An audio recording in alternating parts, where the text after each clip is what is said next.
didn't believe in urban legends. Not really. They were just stories people told to scare each other. Campfire tales for bored teenagers, or clickbait nonsense for late-night internet rabbit holes. And as someone who spent most of my life on the road hauling freight coast to coast, I thought I'd heard it all. Phantom hitchhikers, cursed highways, ghosts in the rearview mirror. They were just stories, until I found myself living one. It started on what should have been a routine haul. I'd picked up a shipment in Nevada bound for Colorado. It was a clear Tuesday night. No weather alerts, no traffic delays. The kind of night long haulers actually enjoy. Cool air, quiet roads, nothing but the hum of the wheels and a scratchy old country playlist to keep you company. I had my thermos full of black coffee and an energy bar half eaten on the dash. Everything felt normal. Around 1:30 a.m., I veered off the I-70 and took a smaller, less traveled back road through the mountains. It was a shortcut I'd used once before, a narrow winding pass that could shave an hour off the trip. Not the most well-lit route, but nothing I hadn't handled before. 15, maybe 20 minutes in, my CB radio crackled. Not unusual, mountain interference does that. But this time it wasn't static. It was a voice, faint, female. Hello, or help. Then nothing. That was it. No call sign, no follow-up. Just one eerie transmission that sounded like it came from the edge of sleep. I waited, turned the volume up, tried to respond. Breaker, breaker, anyone out there? You okay? No response. Dead silence. I tried again. You need assistance? This is Unit 9, just outside Glenwood. Repeat, are you in trouble? Still nothing. I felt my skin crawl. Now, I've heard pranksters on the CB before, kids with nothing better to do, messing with truckers. But this didn't feel like a prank. The tone was too soft, too uncertain. Like she wasn't sure which word she meant, hello or help. Like she wasn't sure if she was still alive. I shook it off, told myself it was a fluke. Maybe someone's mic stuck. Maybe some old frequency picked up a random transmission. Either way, I had miles to go and deadlines to meet. Then I saw it. Brake lights. A red glow in the distance. Another semi parked up ahead. But something was off. It wasn't on the shoulder. It was right in the middle of the one-lane road. Not moving. No hazards flashing. Just sitting there, engine idling. I slowed down, easing my rig to a stop a few yards behind it. My headlights lit up the scene. Cab door wide open, driver's seat empty. I honked twice, no movement. I stepped out cautiously, flashlight in hand. The night air hit me like a slap, suddenly colder than it should have been for July. Hello? I called out. No response. I moved closer. The truck's engine was still running. The cab light was on. A thermos sat in the cup holder. A flannel jacket crumpled in the seat. The CB mic dangled from the dash, swinging back and forth, tapping gently against the panel. Tap, tap, tap. But the driver was gone, vanished. Then I noticed the ground, gravel disturbed, boot prints leading away from the truck, not sprinting, not panicked, just walking. A steady trail leading straight into the dark woods beside the road. And something about those prints didn't sit right. They were too clean. Same depth, same spacing. Like someone had stamped them with a mold. Too perfect. I felt it then. That pressure in your chest when something's wrong but you don't know what. The kind that makes your hair stand up, like static in your soul. I took one step toward the tree line and froze. A shape. A human shape. Standing just past the edge of the woods, barely visible in the beam of my flashlight. Not moving, not waving, just watching. I called out, "Hey, do you need help?" The shape didn't move. I lifted my light, but the beam flickered. Then gone. The shape disappeared, like it had never been there. I bolted back to my cab, Slammed the door, locked it. I grabbed the mic. Tried every frequency. Nothing. No static. No voices. Just silence. I floored it. Drove nonstop until the sky turned orange. When I reached the next gas station, I nearly ran inside. Told the clerk what happened. He just gave me a weird look and said I should probably get some rest. Maybe he was right. I delivered my load by noon and tried to forget the whole thing. Wrote it off as exhaustion, stress, and overactive imagination.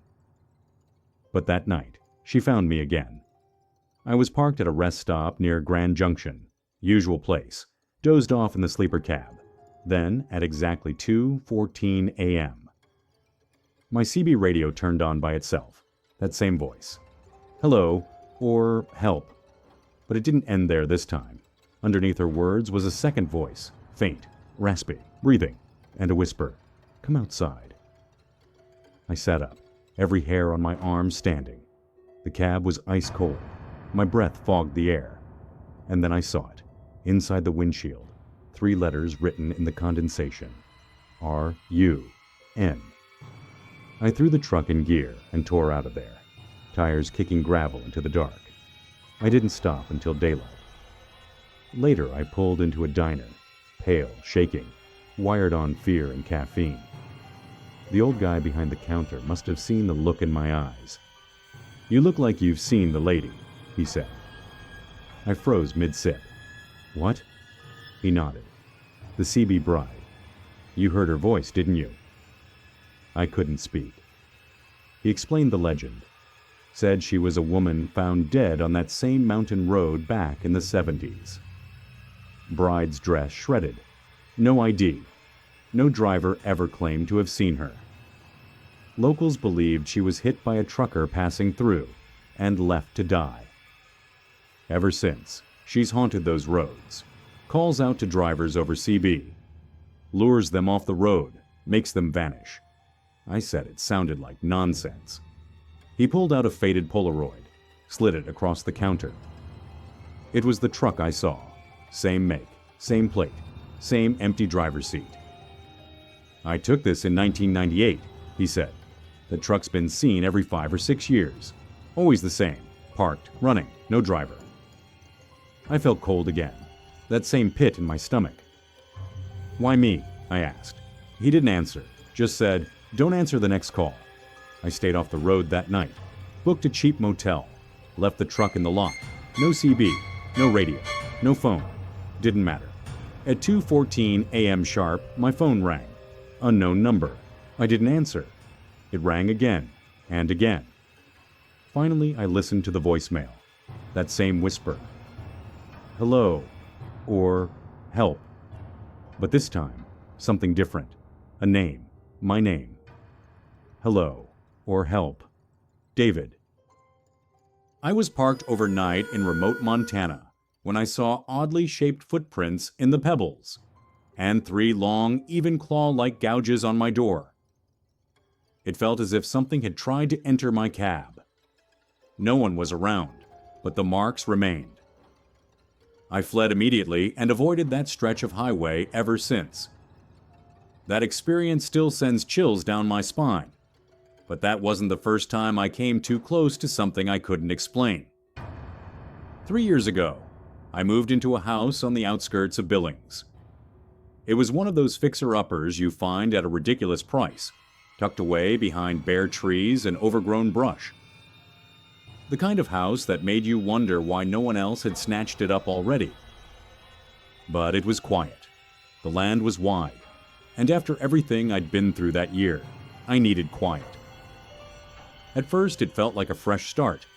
Peaceful mornings, the smell of pine and dew. Evenings spent on the porch with a warm drink and a flannel blanket wrapped around me. I almost convinced myself that the silence was comforting. Almost. The first thing I noticed was a photograph wedged behind the cabinet above the fireplace. It was black and white, faded, curled at the corners.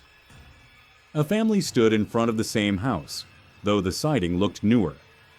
But their faces, they were turned slightly away, blurred like someone had smeared the image. Only one stood clear in the frame, A woman in a white dress with her hands clasped tightly in front of her. Her eyes looked directly at the camera. No smile, just stillness. I kept the photo on the mantle for some reason, despite the way it made the room feel colder. The oddities started small.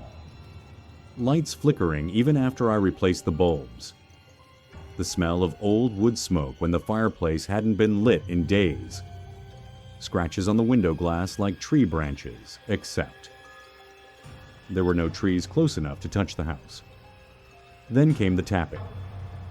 Soft at first, like someone knocking gently on the walls from inside. I'd hear it at night, always at the same time, 2:13 a.m. Exactly. One night I decided to stay up, cup of coffee in hand, eyes fixed on the hallway where the tapping always seemed to come from. At 2:13, the sound began. 3 taps, then silence. I held my breath, then 3 more, closer. The hallway was empty. I stood and crept forward, every floorboard seeming to groan under my weight. At the end of the hall was a small door that led to the attic. I hadn't been up there yet. The handle was ice cold when I touched it. I opened the attic door, expecting dust and cobwebs.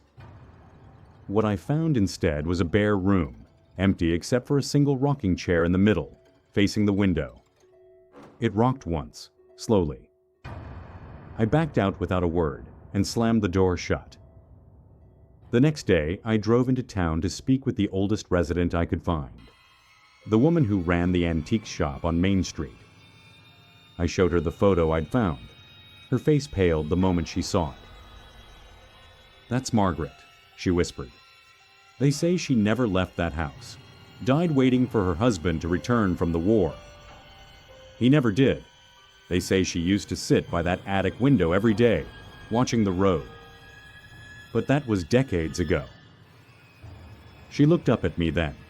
"You should leave." I laughed it off, but inside, I felt something tighten, a sense that I was already in too deep. That night, I couldn't sleep. The air inside the house felt thick, like I was breathing through gauze. And then I heard it, the creaking of the attic floorboards above my room. One slow step at a time, followed by that damned rocking chair again. I left every light in the house on, sat in the kitchen until sunrise. When I finally got the courage to go back upstairs, the attic door was open just a crack. I hadn't left it that way. I started digging. Old newspaper archives, forgotten police reports, whispers from townsfolk. It turned out every person who had lived in the house since Margaret's death had moved out within a year. Some left suddenly. Some just disappeared. One entry stood out. A man named Walter Griggs. He'd vanished in 1984. His last note to a friend said, "The window keeps calling to me. I think she's waiting for me now." That line haunted me, because I'd started dreaming of that attic window. Every night I'd see her silhouette there, rocking slowly, hands clasped, staring. One morning I woke up to find muddy footprints leading from the attic to the foot of my bed. I packed a bag and left that day, but I didn't sell the house. I couldn't. Something about it kept me tethered. I even returned just once, 6 months later. The house looked abandoned, vines curling around the porch, a broken shutter hanging loose. But the attic window, it was clean. No dust, no grime, as if someone was still watching from within.